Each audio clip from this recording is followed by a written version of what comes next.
So funds have to be at risk of loss, right? That's what the law says.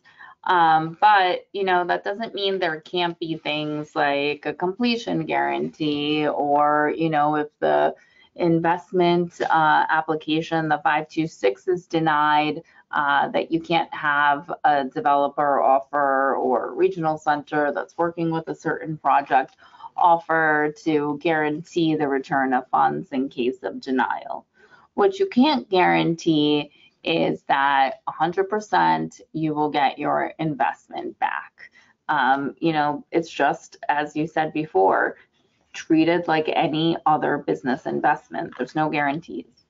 And we've seen lots of funky structures where people come to us and, they have the great idea that they're building a condo project, and, they want to say if you invest the EB5, you get either a discount or you get a condo. Immigration, looks at those types of arrangements as a sort of guarantee because you're getting something that has the value of the investment. So it's very important to work with counsel to evaluate these types of arrangements and make sure, if you see the word guarantee, that is structured in a way that is permissible under the EB5 requirements. Got To it. add to that, of course, senior lenders may often have a corporate guarantee or a personal guarantee as part of their senior loan package. That doesn't guarantee they're going to get paid either, because the guarantor may not have the wherewithal to support the guarantee if there's a default on the senior loan. So that's why I think USCIS says, yeah, it's still at risk money. There's no guarantee you're going to get paid. It's just another form of collateral to provide a little bit more comfort that there is another financial source to help complete the project and get paid at the end of the day. So all things equal, comparing one project without a repayment guarantee, another one with it from a very large, well-capitalized entity, obviously you want the one that has the guarantee because that's going to limit or reduce your investment risk. Maybe not to zero. You want the one that has the guarantee that also has a balance sheet behind the guarantor. Otherwise, it's not where it's written on. Exactly. And just so generally, going back to the at-risk kind of green card concept, you could make a loan to a company like Microsoft, large company, well capitalized, big balance sheet, but theoretically, like, Microsoft is still a going concern business. Like, they could still go under, just like any other business in the United States. Very unlikely, but it's possible. And so that possibility satisfies the at-risk requirement. Now, it's very low. Maybe it's 1 in 10 million that Microsoft is gonna go bankrupt, but it's possible, and that theoretical possibility of loss checks the box for keeping funds at risk. So you definitely don't need to take unnecessary risk, but you want to find a project ideally with a large, well-capitalized, separate guarantor with a balance sheet you can review that's going to give you, enhanced financial security on your funds. Right.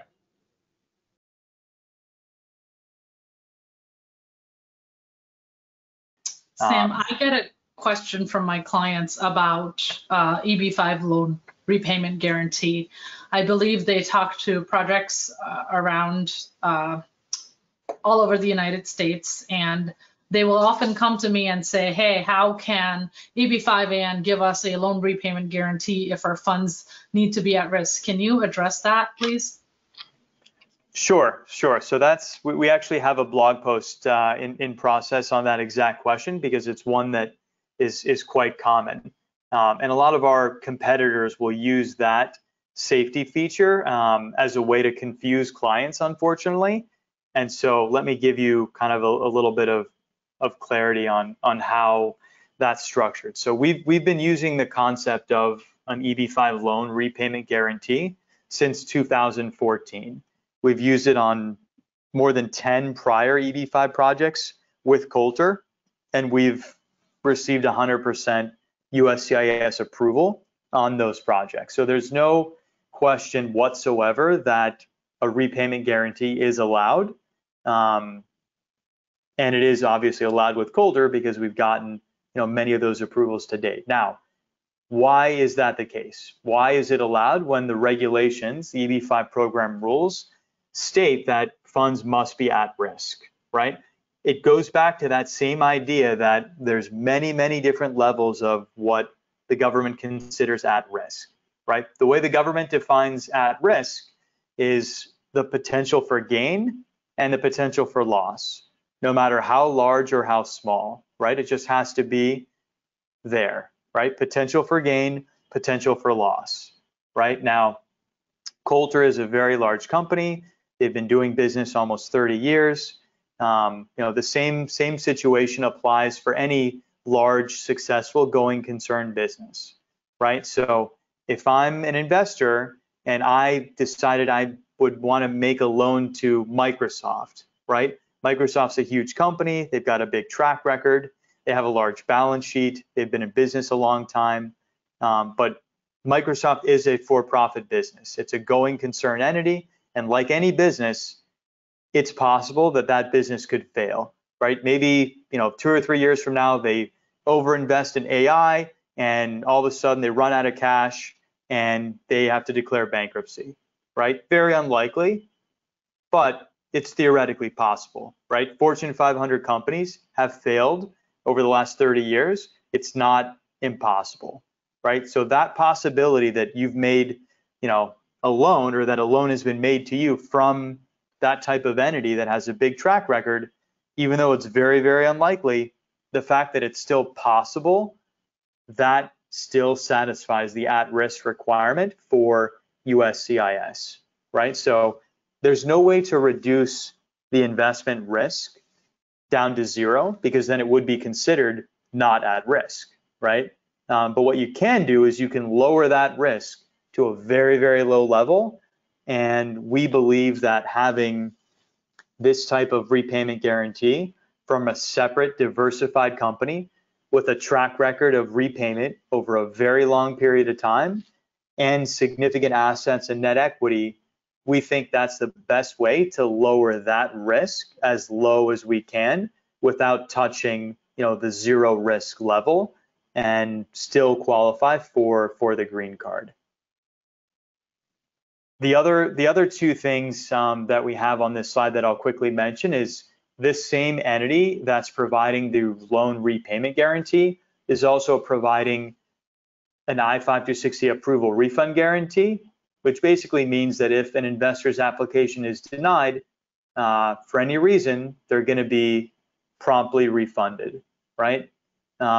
That's beneficial, especially if you hire an immigration attorney who doesn't do a good job, because then you'd be able to get your money back early and you wouldn't be waiting until the end of the investment, right? So these are safety features that we've built in to give clients peace of mind.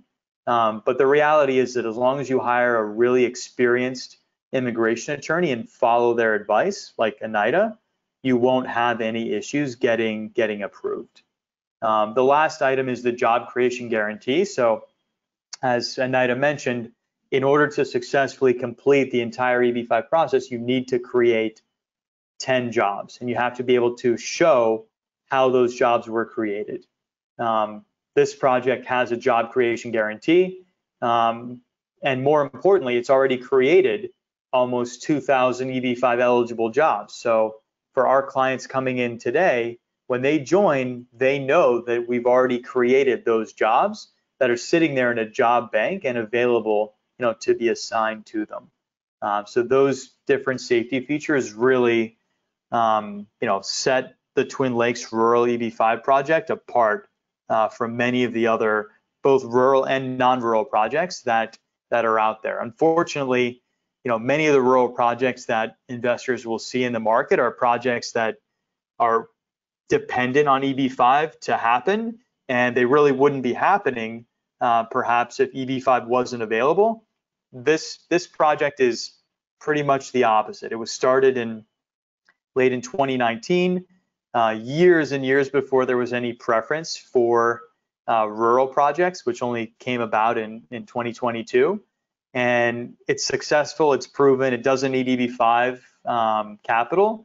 EB-5 investment is a nice to have for the project.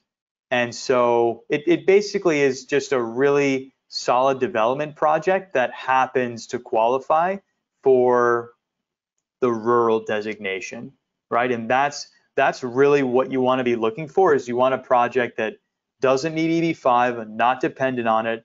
It has other sources of capital. It's a proven economic model. You can see revenue being generated. You can see profit being realized. And that really helps you eliminate a lot of the risk that you'd otherwise be facing if you're building a project that's like a hotel or an apartment building where, you know, maybe the project was planned out 3 or 4 years ago, prices have gone up, maybe rents have changed, people no longer want to live in that area. And when eventually the project gets built, all of a sudden interest rates are much higher, debt service is greater, and now the project can only generate half of the rent that it was targeting.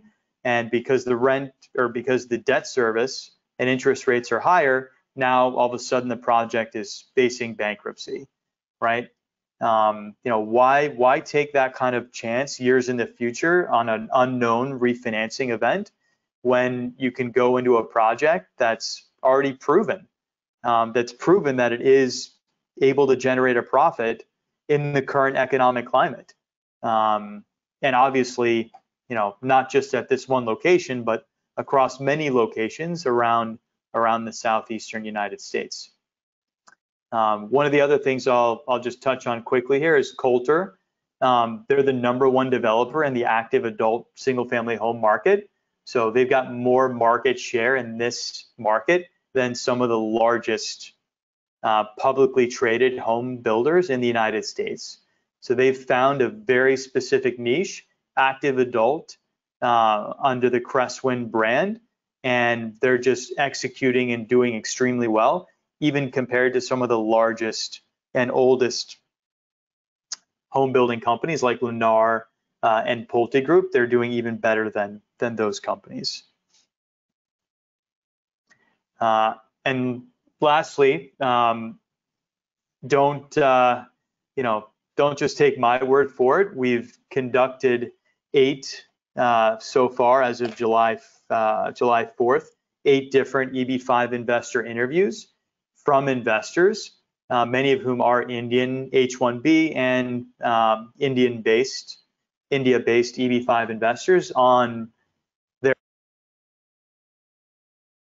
So it's really important when you're making an investment to get other perspectives, right? Some investors have experience with real estate, some of them are attorneys, some of them are not. Some of them are software engineers, some of them are data scientists, and you know, they may not be experts in understanding how a real estate development works, how it gets financed, what are the risks involved. And so it can be really beneficial to hear perspectives from other investors, you know, who may have more relevant experience as to why they decided to select one project over another. One of our investors, actually Ken here, who worked with Oneida, did EB5 investments for 6 of his family members in the Twin Lakes project. So he wrote a check for $4.8 million and gave $800,000 to 6 relatives, each of whom invested in our Twin Lakes project. So it's, you know, there's no exact right project for every investor, but you just got to really do the research and think about, you know, what's most important to me.